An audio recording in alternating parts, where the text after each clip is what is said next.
SP classes.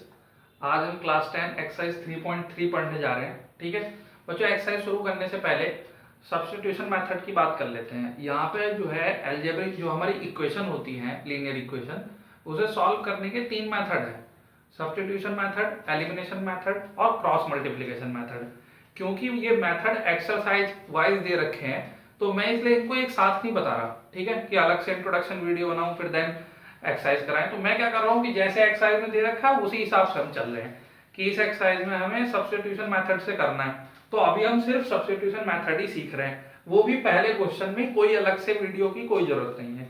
ठीक है, अब बच्चों जैसा कि नाम से ही समझ में आ रहा है, सब्स्टिट्यूट मतलब वैल्यू पुट करना। तो इस मेथड में क्या करते हैं आप ध्यान से देखिए। फर्स्ट का फर्स्ट पार्ट है ये, इक्वेशन को सॉल्व करना है बाय सब्स्टिट्यूशन मेथड। ठीक है, तो यहाँ पे बच्चों हम क्या करते हैं, जैसे ये एक इक्वेशन है x plus Y equal to 14 और x minus Y equal to 4, इसको हम मानते हैं इक्वेशन 1, इसको मान लेते हैं इक्वेशन नंबर 2।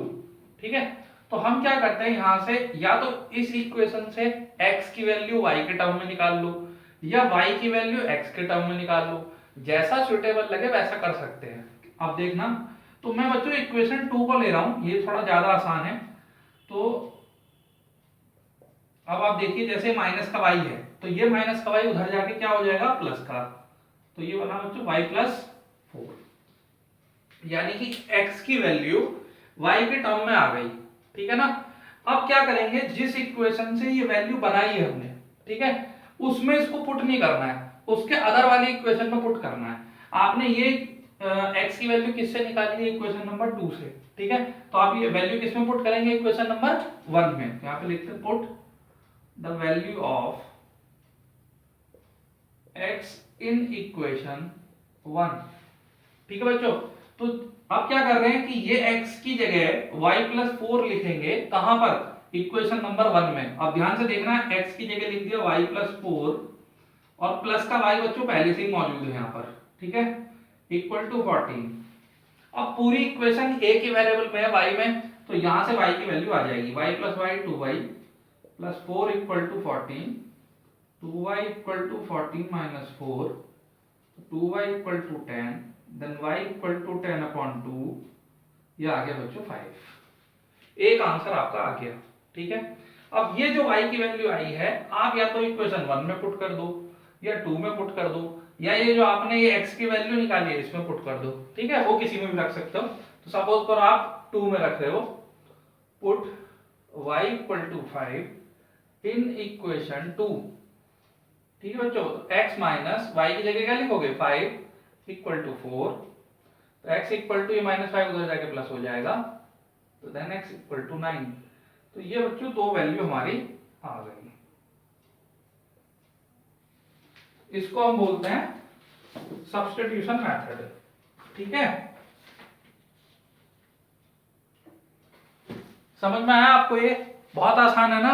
सिर्फ एक वैल्यू को या तो x के टर्म में पुट कर लो या y के टर्म में पुट कर लो, मतलब अरेंज करके, और देन अदर इक्वेशन में रख दो। पूरी इक्वेशन या तो x में बन जाएगी या y में बन जाएगी, सेम वेरिएबल में, फिर उसको सॉल्व कर लेंगे और आंसर आ जाएगा। ठीक है, अब आप इसको नोट कीजिए, अब हम इसके आगे के पार्ट करते हैं। अब पूरी एक्सरसाइज में जितनी भी इक्वेशन होंगी सबको सब्स्टिट्यूशन मेथड से ही करना है। ठीक है,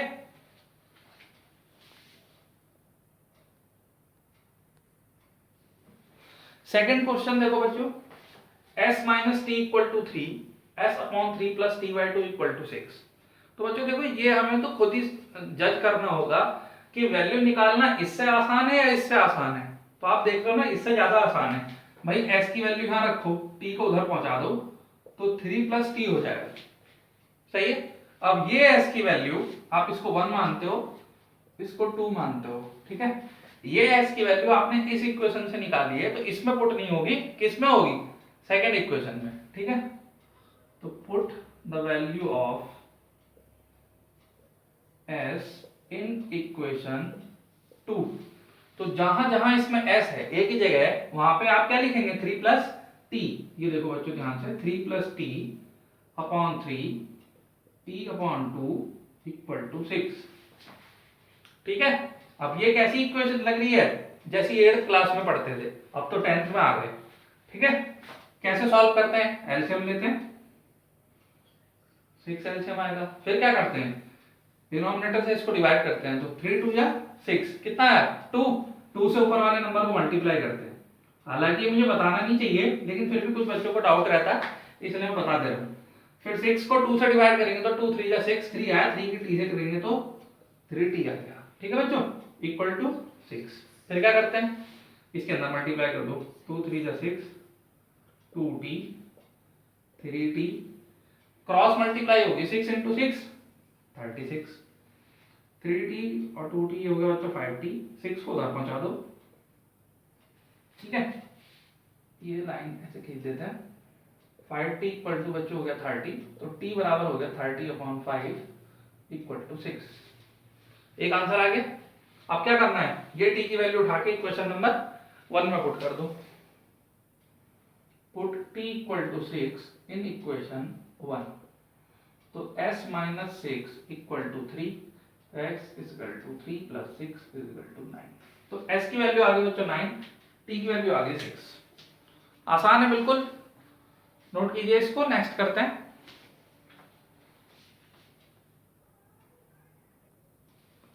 थर्ड पार्ट पे आ रहे बच्चों।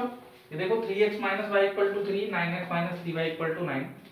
अच्छा, अभी सॉल्व करने से पहले बच्चों यहाँ आपको लग रहा है ना कि 3 कॉमन लिया जा सकता है, क्योंकि सब में आ रहा है, तो पहले चलो कॉमन ही ले लेते हैं। क्योंकि जहां तक इक्वेशन को सॉर्ट किया जा सकता है हम उसको सॉर्ट करते हैं। इन दोनों मैंने 3 कॉमन ले लिया, तो 3x माइनस वाई, ये वाला 3 इसके अपॉन में आ जाएगा बच्चों, तो ये इक्वेशन बनेगी। अब कुछ नजर आ रहा है, दोनों इक्वेशन एक जैसी बन रही है बच्चों। जब दोनों इक्वेशन एक जैसी बन रही है तो आंसर कैसे निकलेंगे? क्वेश्चन टफ नहीं है, लगता है तुम पुराना भूल गए हो, अभी याद दिलाते हैं। इस इक्वेशन को स्टैंडर्ड फॉर्म में लिख देते हैं। ये कुछ याद आ रहा है, a1 की वैल्यू 3, b1 की वैल्यू -1, c1 की वैल्यू -3। ठीक है, यहाँ a2 की वैल्यू 3, b2 की वैल्यू -1, c2 की वैल्यू -3। अगर मैं यहाँ रेशियो निकालूं तो यहाँ क्या लिखूंगा, here a1 upon a2, b1 upon b2 equal to c1 upon c2। मिल रहा है ना केस? जब ये वाला केस होता है तो क्या होता है, इनफाइनाइटली मैनी सॉल्यूशन, यानी कि इस इक्वेशन के बहुत सारे सॉल्यूशन हो सकते हैं। अब बहुत सारे सॉल्यूशन हो सकते हैं तो वो हम कहां तक निकालेंगे? ठीक है, तो हम यहां लिख देंगे it has infinitely many solution. अब वो सॉल्यूशन निकालते कैसे, वो ग्राफिकल में। अब एक ही इक्वेशन है ना, एक ही इक्वेशन में x और y की वैल्यू पुट करते चले जाएंगे, जो सेटिस्फाई करती रहेगी वही उसके आंसर होते रहेंगे, जैसे ग्राफ मेथड में करते हैं। ठीक है ना बच्चों, ये चीज है। तो ये हुआ, यानी कि आप इस इक्वेशन में कुछ नहीं करेंगे, ज्यादा ज्यादा बस इस इक्वेशन को, ये ऐसे थी तो एक काम करो, इसको इधर पहुंचा दो। भाई देखो ये ऐसी बनेगी इक्वेशन, मैं बता ही देता हूं आपको, आप भूल जाते हो। जैसे ये बनी ना, अब सपोज करो आप x की वैल्यू 0 रख रहे हो, तो y की वैल्यू कितनी आ जाएगी, -3। फिर x की वैल्यू 1 रखोगे तो y की वैल्यू 0 आ जाएगी। ऐसी वैल्यू रखते जाओगे, आंसर आते चले जाएंगे। कितने आंसर आएंगे? Infinitely many solution. बात समझ गए ना? आंसर नहीं देना, बस कंडीशन बता के यहाँ पे छोड़ देना है इसको। ठीक है, नोट कीजिए।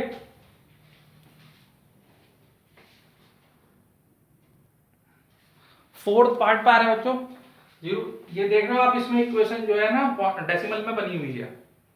अब चाहो तो बच्चों हम डेसिमल में भी क्वेश्चन कर सकते हैं, कोई प्रॉब्लम नहीं है, लेकिन हम जबरदस्ती जो है क्वेश्चन को टफ नहीं बनाते। जहां तक पॉसिबल होता है, मतलब मेरी तो यही कोशिश रहती है कि जहां तक हो सके क्वेश्चन को आसान बना के ही करो, है ना। आसान इन द सेंस, अगर मैं इनके पॉइंट्स हटा दूं तो आपको पता है ना, एक के बाद पॉइंट लग रहा है, यानी कि मैं इसको 2/10 लिख सकता हूं, इसको भी 3/10 लिख सकता हूं, इसको 13/10 लिख सकता हूं, है ना बच्चों। अब 10 सब में आ रहा है, 10 एलसीएम ले लो, तो 2x plus 3y equal to 13/10। ये इधर भी डिवाइड में, इधर भी डिवाइड में, चाहो तो आप काट सकते हो, लेकिन अगर आपको लगता है कि स्टेप डायरेक्ट हो रहा है तो आप इस 10 को इधर मल्टीप्लाई में पहुंचा दो, वो कोई प्रॉब्लम नहीं है। अब इस 10 से 10 काट दो, ठीक है ना बच्चों। सेम प्रोसेस यहां करोगे आप, 4/10, 5/10 और 23/10। इस बार भी 10 सबके नीचे, अब यहाँ डायरेक्ट लिख दो, 10 से मल्टीप्लाई अगर मैं कर दूं दोनों तरफ तो बच्चों ये इक्वेशन बन जाएगी 4x + y = 23। समझ में आया? तो अब एक काम करते हैं, इसको इक्वेशन मान लेते हैं 2, ठीक है। और यहां से या तो x की या y की किसी एक की वैल्यू हम निकाल लेते हैं। तो सपोज करो x ही निकाल रहे हैं, 2x = बच्चों 13 - 3y हो जाएगा, 3y उधर ले गए। अब ये वाला 2 किसके अपॉन में आ जाएगा, है ना। ये x की वैल्यू कहां पुट करेंगे, इक्वेशन नंबर 2 में, 1 में तो करेंगे नहीं, 2 से 1 मान ही लो आप, लिख देते हैं, ठीक है। तो ये वैल्यू पुट कहां करेंगे, इक्वेशन नंबर 2 में करते हैं पुट, यहीं पे लिख देता हूं, पुट x = 13 - 3y अपॉन 2 इन इक्वेशन 2। जहां x है वहां ये लिखेंगे अब बच्चों, तो पूरी इक्वेशन बनेगी y में। थोड़ा बस कैलकुलेशन का ध्यान रखना है, बाकी है आसान। ये देखिए 2 से 2 ये कैंसिल हो जाएगा 4।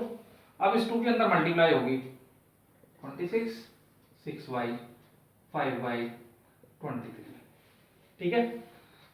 ये 23 इधर ला रहे हैं, 6y में से 5y गया बच्चों, माइनस का y बचेगा इक्वल टू, ठीक है। y को उधर पहुंचा दो, 26 में 23 गया 3, y = 3। एक आंसर आ गया देखो। अब क्या करना है, ये y की वैल्यू किस में पुट करनी है, इक्वेशन 1 में, या डायरेक्ट इस फॉर्म में पुट कर दिया करो, इसको इक्वेशन 3 मान लो, तो थोड़ा और आसान लगेगा, क्योंकि यहाँ x के टर्म में हम ऑलरेडी बना चुके हैं ना।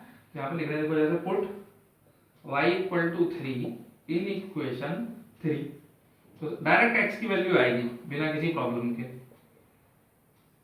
ये देखो,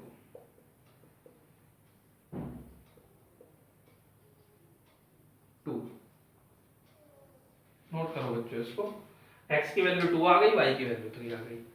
एक ही स्टेप के क्वेश्चन है, बिल्कुल भी घबराने की जरूरत नहीं है, बस ध्यान से इक्वेशन रखनी है और कैलकुलेशन को करना है, ठीक है।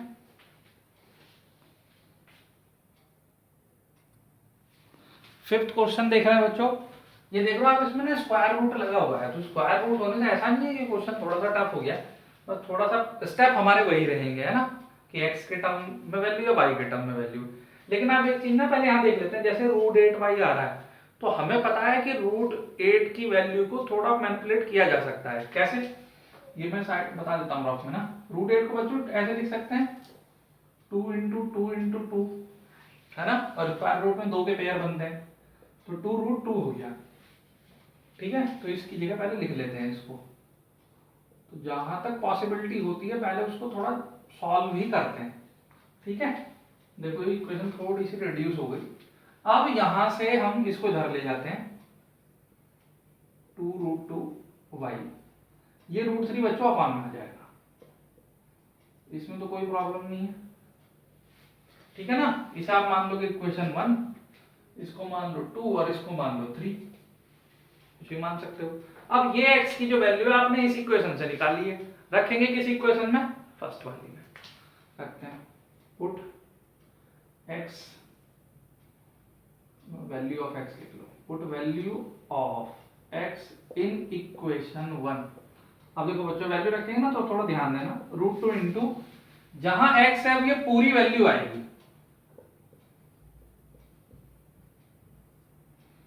प्लस √3y इक्वल टू 0, ठीक है ना। अब देखो 2 तो ऐसे ही रहेगा, √2 की √2 से मल्टीप्लाई होगी तो बच्चों क्या आएगा 2 upon √3 y plus √3y equal to 0। इसमें तो कोई डाउट नहीं है ना कि √2 की √2 से मल्टीप्लाई हो तो 2 कैसे आया। इसके अगर बच्चों डाउट हो तो देख लो, कोई प्रॉब्लम नहीं है इसमें, 9th क्लास में था ये, फिर भी बहुत सारे बच्चों को रहता है, कुछ छोटी छोटी चीजें होती है ना मैथ्स में वो बच्चे भूल जाते हैं। जैसे कोई भी रूट है तो √2 का एग्जांपल है √2 ही लेते हैं, जैसे आपको पता है √2 को 2 की पावर 1/2 लिख सकते हैं, ये होता है ना, ऐसे यहाँ पे भी 2 की पावर 1/2 लिख सकते हैं। मल्टीप्लिकेशन का क्या रूल होता है कि जब बेस सेम होते हैं तो पावर ऐड हो जाती है ना, तो 2 की पावर 1/2 प्लस 1/2। अब आप इसे जरा सॉल्व करना, तो 2 1 प्लस 1, 2 की पावर 2/2, तो 2 की पावर 1 दैट इज 2। ये देखो कितनी लंबी कैलकुलेशन करने के बाद ये आया। ये एक अलग तरीका है, किसी का ही दूसरा वे। √2 इंटू √2 √4 हो जाएगा, और √4 क्या होता है 2। ओके, ये ज्यादा छोटा है लेकिन पता ये भी होना चाहिए। ठीक है ना बच्चों, मैंने दोनों चीज क्लियर कर दी कि ऐसे पावर का चक्कर होता है। ठीक है, ये चलो साइड चीज बताने लगे थे। अब हाँ, इस पे आते क्वेश्चन पे। तो ये कितना हो गया बच्चों, 4/√3 y plus √3y equal to 0। ठीक है, अब एलसीएम ले लेते हैं।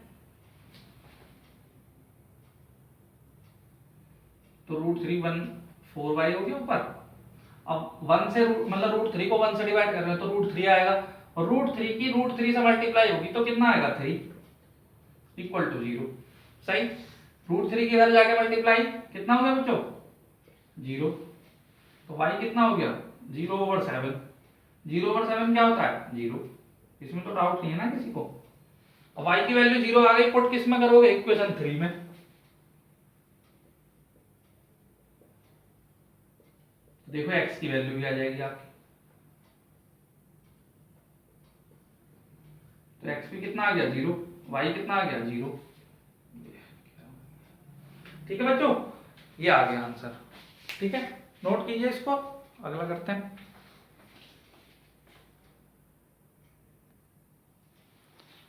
लास्ट पार्ट पर आ रहे बच्चों क्वेश्चन के। देखो ये दो इक्वेशन दे रखी है, 3x/2 - 5y/3 = -2। देन ये एक इक्वेशन दे रखी है। ठीक है, तो मैंने क्या किया, यहां से इसको थोड़ा सा सॉल्व कर लिया। अब इसमें पता तो चल नहीं रहा कि कौन सी वैल्यू से शॉर्ट पड़ेगा। इसको हम इधर ले गए। ठीक है, इसमें एलसीएम ले लिया, 6 और 2 में एलसीएम लेंगे तो 6 आएगा। 6 1 जा 6 1 13, 2 3 जा 6 3y। ये तो सबको क्लियर है। ये 3 इधर मल्टीप्लाई में आएगा तो 3/6 1/2 हो गया। ठीक है, तो x की वैल्यू 13 - 3y/2 आ गई। फिर ये x की वैल्यू उठा के बच्चों हमने इसी इक्वेशन में पुट कर दी, है ना। तो जहां x है वहां पे वैल्यू पुट कर दी, 3/2 अलग लिख दिया। ठीक है, इतना मैंने लिख दिया। अब इसको आगे करते हैं। आगे क्या करना है, अब इनकी मल्टीप्लाई करनी है। तो देखो मल्टीप्लाई कर रहे हैं, 3 के ऊपर कर रहे हैं तो 39 - 9y/, 2 2 जा 4 -5y/3 इक्वल टू -2। सही है, एलसीएम ले रहे हैं, 12 आएगा। 4 3 जा 12, 3 के ऊपर मल्टीप्लाई होगी, 3 4 जा 12, 4 5 जा 20 -2। ये 12 इधर मल्टीप्लाई में चला जाएगा, 3 के अंदर मल्टीप्लाई करेंगे तो इसका 7 ऐसे लगे 2 3 3 2 11 117 27y 20y ये 24। ठीक है बच्चों, इन दोनों को ये अभी चलो इसको इधर ले आते हैं,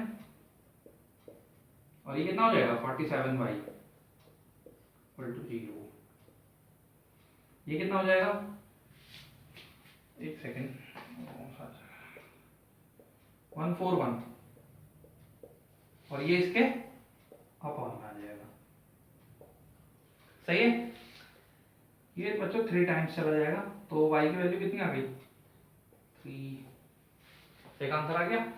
अब क्या करना है, इस y की वैल्यू को कहां पुट कर देंगे, या तो इक्वेशन 2 में पुट कर दो, या इसको क्या मान लेते हैं बीच में इक्वेशन नंबर 3। तो थोड़ा आसान पड़ता है ना, x की वैल्यू डायरेक्ट आ जाएगी, वहां पे भी रख सकते हैं, आएगा उससे भी वही आंसर। तो आप इसको इतना नोट कीजिए, y की वैल्यू 3, फिर मैं ये वैल्यू पुट कर रहा हूं इक्वेशन नंबर 3 में। ठीक है बच्चों, इसको नोट कीजिए, मैं इधर इरेज कर रहा हूं।